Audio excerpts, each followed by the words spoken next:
ನನ್ನೆಲ್ಲ ಪ್ರೀತಿಯ ವೀಕ್ಷಕರಿಗೆ ಪ್ರೀತಿಯ ನಮಸ್ಕಾರಗಳು.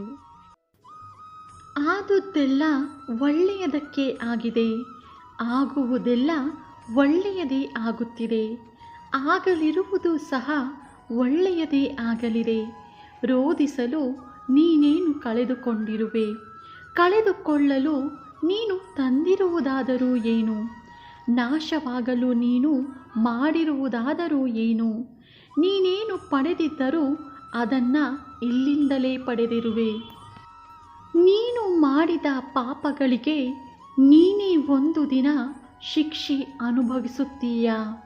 ಆ ಶಿಕ್ಷೆಗಳು ನಿನ್ನನ್ನು ಪ್ರತಿ ಕ್ಷಣವೂ ಕೊಲ್ಲುತ್ತವೆ ಮತ್ತು ನಿನ್ನ ಪಾಪದ ಕೃತ್ಯಗಳು ನಿನ್ನ ಕಣ್ಣ ಮುಂದೆಯೇ ಬರುತ್ತವೆ ಹಾಗೂ ನಿನ್ನನ್ನು ನರಳುವಂತೆಯೂ ಮಾಡುತ್ತವೆ. ನಾವು ಸತ್ತ ಮೇಲೆ ನಮ್ಮನ್ನು ಮುಟ್ಟಿದ ನಮ್ಮವರು ಕೂಡ ಸ್ನಾನ ಮಾಡದೆ ಮನೆಯೊಳಗೆ ಕಾಲಿಡುವುದಿಲ್ಲ.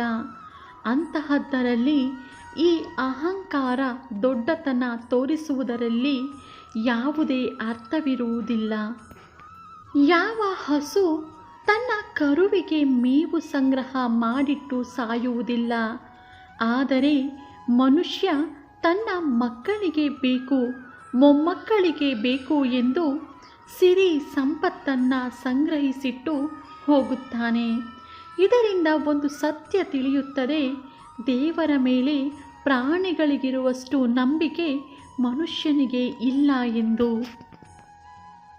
ನೀನು ಮಾಡಿದ ಮೋಸ ಪಾಪದ ಬಗ್ಗೆ ನಿನಗೆ ಪಶ್ಚಾತ್ತಾಪ ಬರಲಿಲ್ಲವೆಂದರೆ ಇದೇ ಜನ್ಮದಲ್ಲಿ ನಿನ್ನ ಪಾಪಕ್ಕೆ ಶಿಕ್ಷೆಯನ್ನು ಖಂಡಿತ ಅನುಭವಿಸಬೇಕಾಗುತ್ತದೆ. ಒಂದು ವೇಳೆ ನೀನು ಮಾಡಿದ ತಪ್ಪುಗಳಿಗೆ ಪ್ರಾಯಶ್ಚಿತ್ತವನ್ನು ನೀನು ಅನುಭವಿಸಿದರೆ ಖಂಡಿತ ನಿನ್ನ ಪಾಪದ ಹೊರೆಗಳು ಕಡಿಮೆಯಾಗುತ್ತವೆ. ಒಳ್ಳೆಯ ಮಾತು ಕೇಳಲು ಮೇಲೊಬ್ಬ ಇರುವಾಗ ಕಾಯಕವಿಲ್ಲದ ಕೊಂಕು ಮಾತಿಗೆ ಏಕೆ ಕೊರಗುತ್ತೀರಾ? ಯಾರನ್ನು ನಂಬಿ ಬಂದಿಲ್ಲ ಎನ್ನುವುದೇ ಸತ್ಯವಾದರೆ ಯಾರಾದರೂ ನಮ್ಮೊಂದಿಗೆ ಇರುತ್ತಾರೆ ಎನ್ನುವ ನಂಬಿಕೆಯೇ ಹುಸಿ.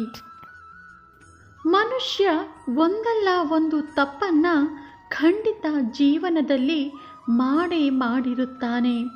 ಹಾಗೆಂದು ಮಾಡುವ ತಪ್ಪನ್ನೆಲ್ಲ ಸರಿ ಎಂದು ಅಹಂಕಾರದಿಂದ ಮಾಡುತ್ತಾ ಹೋದರೆ ಅದೇ ನಿನ್ನ ಸರ್ವನಾಶ ಮಾಡುವ ಕಾರಣವೂ ಆಗುತ್ತದೆ. ನಾವು ಏನೇ ಒಳ್ಳೆಯ ಮಾತು ಹೇಳಿದರೂ ಕೆಲವೊಮ್ಮೆ ಕೆಲ ವ್ಯಕ್ತಿಗಳಿಗೆ ನಮ್ಮ ಮಾತುಗಳು ಕಹಿಬೇವನ್ನು ತಿಂದ ಅನುಭವ ನೀಡುತ್ತದೆ. ಆದರೆ ಸತ್ಯ ಯಾವಾಗಲೂ ಕಹಿಯಾದ ಮುಖವಾಡದ ಸಿಹಿ ಜೇನು ಎಂಬುವುದು ಬಲ್ಲವರಿಗೆ ಮಾತ್ರ ತಿಳಿದಿರುತ್ತದೆ. ಸ್ವರ್ಗದಲ್ಲಿ ಎಲ್ಲವೂ ಇದೆ, ಆದರೆ ಸಾವಿಲ್ಲ. ಭಗವದ್ಗೀತೆಯಲ್ಲಿ ಎಲ್ಲವೂ ಇದೆ, ಆದರೆ ಸುಳ್ಳಿಲ್ಲ. ಜಗತ್ತಿನಲ್ಲಿ ಎಲ್ಲವೂ ಇದೆ, ಆದರೆ ನೆಮ್ಮದಿ ಇಲ್ಲ. ಇವತ್ತಿನ ಎಲ್ಲ ಮಾನವರಲ್ಲಿ ಎಲ್ಲವೂ ಇದೆ, ಆದರೆ ಶಾಂತಿಯೇ ಇಲ್ಲ.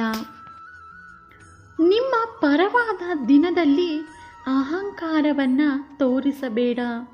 ವಿರುದ್ಧವಾದ ದಿನಗಳಲ್ಲಿ ತಾಳ್ಮೆಯನ್ನು ಕಳೆದುಕೊಳ್ಳಬೇಡ. ಸಂಪತ್ತು, ವಸ್ತ್ರ, ಸಂಬಂಧಗಳು ಎಲ್ಲರೂ ಯಾವಾಗ ಬೇಕಾದರೂ ಕೈಬಿಡಬಹುದು. ಪಾಪ ಮಾಡಿದವರು ಒಂದು ದಿನ ಅವರ ಪಾಪಕ್ಕೆ ಶಿಕ್ಷೆಯನ್ನು ಖಂಡಿತ ಅನುಭವಿಸಲೇಬೇಕು. ಎಲ್ಲವೂ ಕಾಲಕ್ಕೆ ಸರಿಯಾಗಿ ನಡೆಯುತ್ತದೆ. ಆದರೆ ನಾವು ನಮ್ಮ ತಾಳ್ಮೆಯನ್ನು ಕಳೆದುಕೊಂಡು ಕೋಪದಿಂದ ನಮ್ಮ ಜೀವಕ್ಕೆ ಹಾನಿ ಮಾಡುವಂತಹ ಕೆಟ್ಟ ನಿರ್ಧಾರಗಳನ್ನು ಮಾಡಬಾರದು ಅಷ್ಟೇ. ನೋವುಗಳ ನಡುವೆ ನೆಮ್ಮದಿ ಹುಡುಕುವುದೇ ನಿಜವಾದ ಜೀವನ. ನಿರಾಸೆಗಳ ನಡುವೆ ಭರವಸೆಯೊಂದಿಗೆ ಸಾಗುವುದೇ ನಿಜವಾದ ಪಯಣ.